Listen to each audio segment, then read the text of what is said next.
Assalamualaikum warahmatullahi wabarakatuh. Waalaikumsalam warahmatullahi wabarakatuh.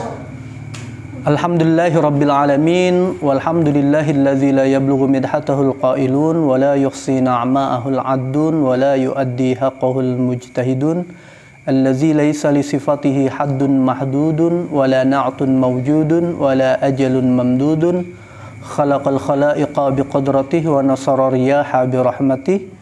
Wassalatu wassalamu ala asrafil anbiya'i wal mursalin ala habibina wa syafi'ina wa maulana abil qasim Muhammad Allahumma wa ala alihi tayyibin at-tahirin wa ala ashabihi ajma'in amma ba'du.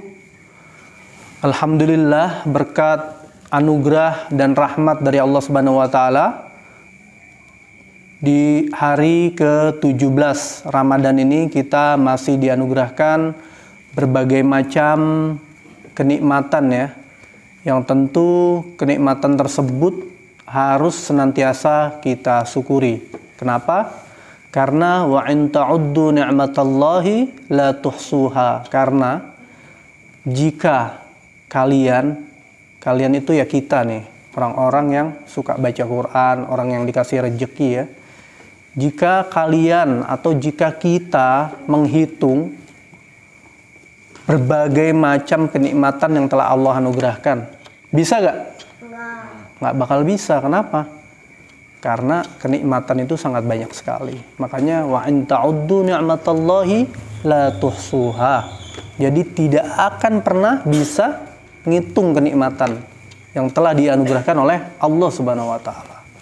Sama seperti ketika kalian semua ya mendapat berbagai macam kenikmatan dari siapa? Misalnya dari kedua orang tua kalian, atau kalian mendapatkan hadiah-hadiah yang sangat berharga dari kakek nenek kalian, ya, itu belum tentu kita bisa menghitung segala kenikmatan dan hadiah yang mereka berikan. Dan kita pun belum tentu juga bisa membalas apa yang telah orang tua kita anugerahkan kepada kita. Ya, karena semuanya itu sangat apa? Sangat banyak. Jadi tidak akan bisa kita hitung. Orang paling bisa ngitung kejelekan, ya. Kalau kejelekan paling apal, bener gak? Ya kan, keburukan dia paling apal. Orang nyakiti dia sekali misalnya dia paling apal. Tapi kebaikan orang yang banyak dia nggak bakal bisa ngitung, ya. Nah itu dari sisi apa yang dipersembahkan kedua orang tua kita, orang-orang yang mencintai kita ketika memberikan sesuatu. Nah tapi apa? Itu berhubungan dengan manusia. Ketika berhubungan dengan Allah Subhanahu wa taala, Allah itu maha pemberi nikmat, Allah itu maha pemurah, maha penyayang. Banyak sesuatu yang telah dianugerahkan buat kita semua. Di antara satu anugerah yang paling penting yang terdapat pada bulan suci Ramadan. Sekarang kita akan bahas ini. Sebelumnya kita membahas tentang kemuliaan bulan suci Ramadan, terus bagaimana Nabi Muhammad dan keluarganya serta para sahabatnya memuliakan bulan suci Ramadan, bagaimana para alim ulama memuliakan bulan suci Ramadan, kita sudah bahas semua. Dan terkait juga tentang nuzulul Quran, kita juga sudah bahas sedikit. Nah, kalau sekarang kita akan membahas tentang Lailatul Qadar. Nah, ini merupakan apa? Sebuah anugerah yang mana hanya ada dan diberikan bagi umat Nabi Muhammad. Umat-umat sebelumnya tidak pernah menikmati malam Lailatul Qadar. Kenapa?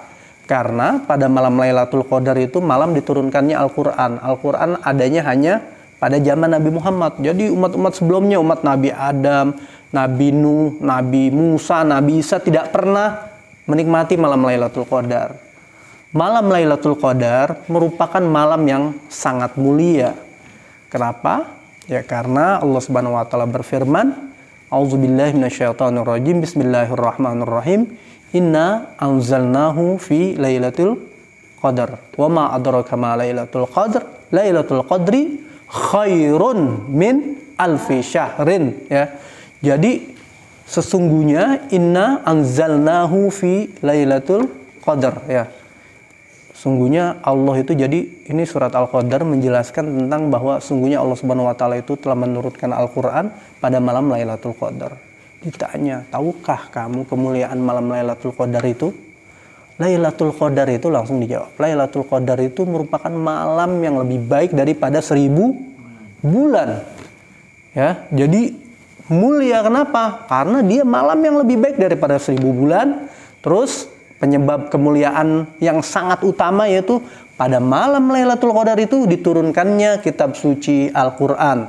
Ya, diturunkan oleh Allah Subhanahu wa taala dari Lauhul Mahfuz melalui malaikat Jibril ya ke langit dunia, kemudian secara berangsur-angsur kepada Nabi Muhammad sallallahu alaihi wasallam.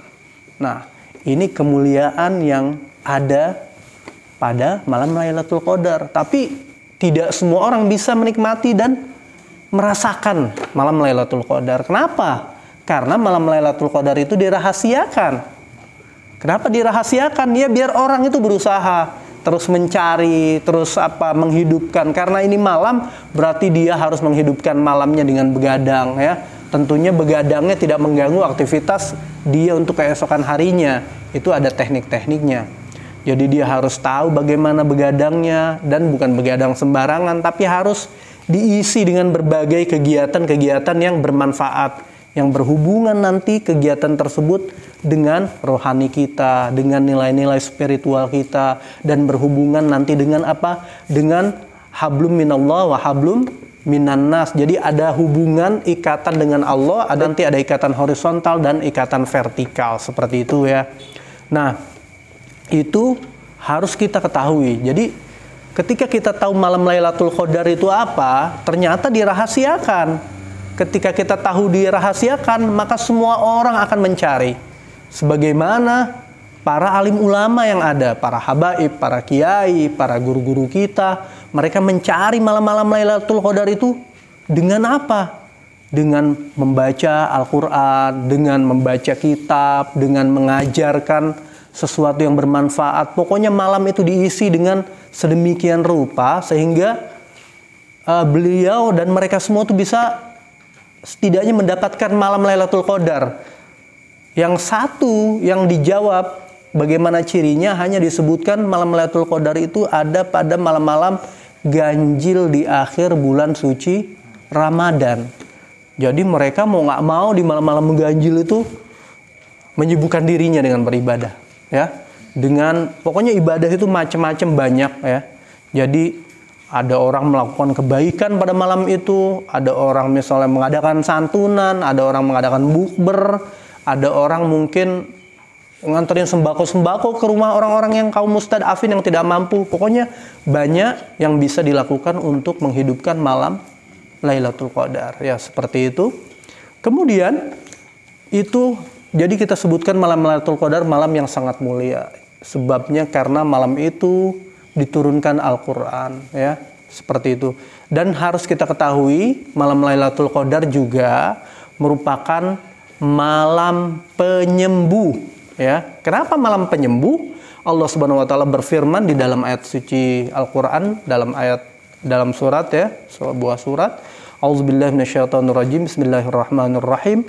Wa nunazzilu minal Qur'ani ma huwa syifaa'un wa rahmatun lil mu'minin.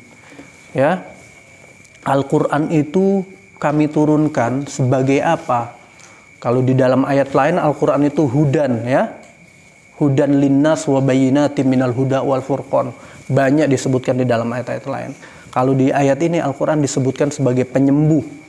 Penyembuh itu apa? Penyembuh itu seperti obat. Berarti kalau ada obat, berarti ada sesuatu yang harus diobati. Ada penyakit. Nah, penyakitnya siapa? Ya pasti dimiliki oleh manusia. Manusia itu punya penyakit akal, punya penyakit hati, punya penyakit lain-lain ya. Kalau penyakit akal, misalnya apa? Misalnya kebodohan, ketidaktahuan ya. Gara-gara bodoh orang tidak akan bisa mencapai kesuksesan. Gara-gara bodoh orang tidak akan bisa menjalani hidup itu dengan baik dan benar. Nah, untuk menyembuhkan penyakit-penyakit itu tinggal baca di Al-Quran. Al-Quran itu ada tentang ilmu tauhid, ada tentang ilmu asmaul husna, ada tentang ilmu bagaimana Rasulullah biografi Rasulullah, beliau itu hidup berjuang, itu semua bisa dipelajari, jadi ilmu pengetahuan buat akal kita, jadi akal kita menjadi akal yang sehat. Makanya dikatakan apa? Penyembuh bagi akal. Al-Quran juga penyembuh bagi hati. Banyak orang punya penyakit hati, ada iri, ada dengki, ada hasut, ada jahil.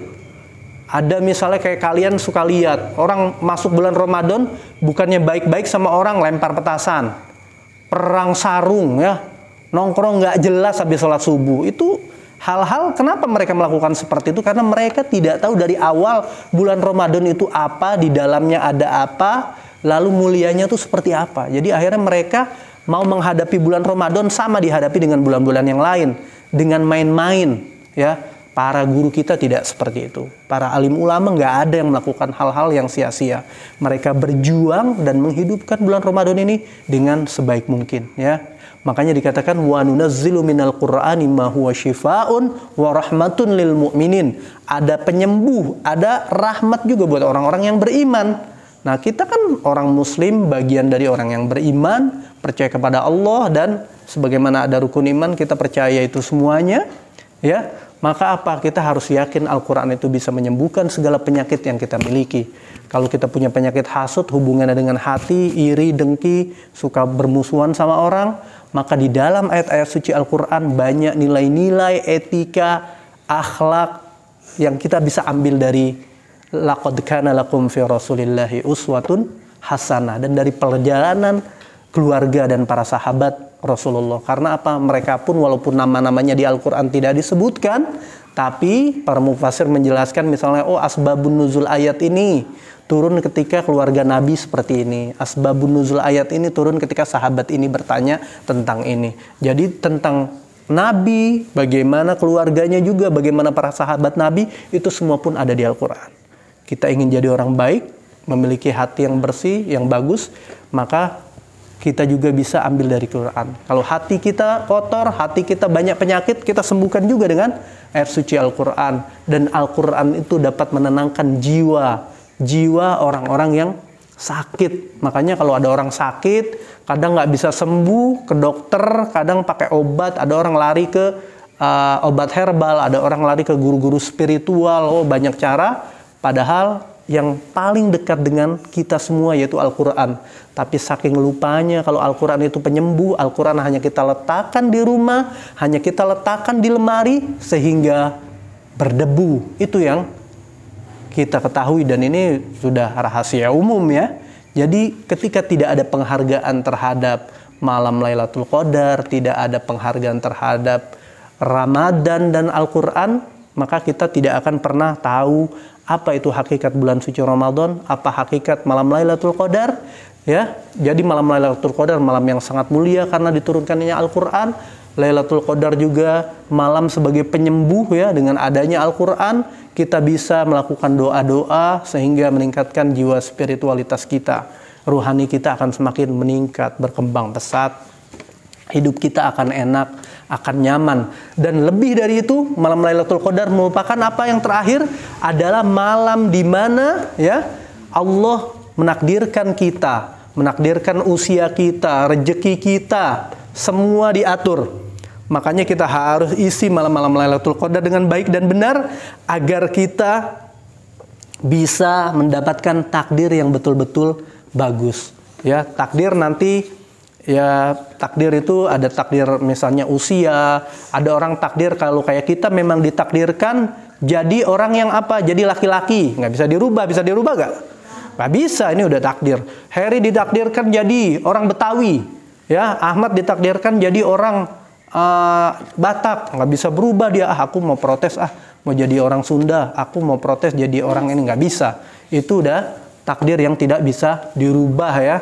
Takdir usia, takdir kematian, takdir rezeki. Tapi terkadang ada takdir kayak rezeki itu bisa dirubah. Allah udah menentukan nih. Tapi kita akhirnya dikasih akal, dikasih kekuatan, malas. Akhirnya kita nggak dapat rezeki karena nggak bisa kerja. Kita dikasih akal sehat, tidak meningkatkan ilmu pengetahuan agar kita semakin cerdas. Akhirnya kita jadi orang malas, ya. Akhirnya merugikan kita. Jadi segala sesuatu telah Allah berikan. Ya, makanya dikatakan di dalam ayat lain ya, ada takdir, ada juga apa? La yukallifullahu nafsan illa wus'aha. Ada lagi apa? Innallaha la yughayyiru ma biqaumin hatta yughayyiru ma bi anfusihim. Jadi tidak akan dirubah kecuali apa? Perubahan itu akan timbul dari apa? Dari usaha kita sendiri. Innallaha la yughayyiru ma biqaumin. Allah sungguhnya tidak akan merubah kondisi, keadaan suatu kaum, ya mereka yang akan merubahnya. Satu sisi takdir usia sudah ditentukan, takdir jenis kelamin ditentukan, takdir kamu orang Indonesia sudah ditentukan. Bisakah kamu ganti warga negara? Bisa, paspornya nanti ganti, identitas ganti. Tapi tetap orang akan ngomong, kamu asli orang Indonesia.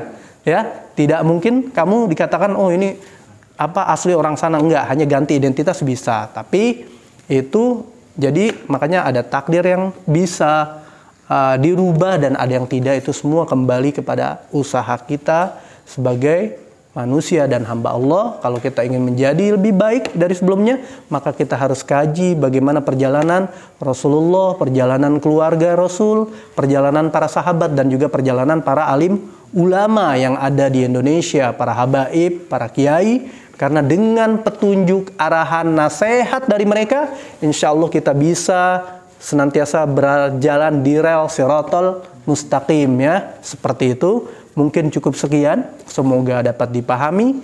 Intinya kesimpulannya ada beberapa poin. Bulan puasa mulia karena ada malam Lailatul Qadar. Lailatul Qadar itu malam di mana diturunkannya Al-Qur'an dan juga malam kita ditakdirkan oleh Allah Subhanahu wa taala, yaitu takdir kita semua ditulis. Mungkin seperti itu.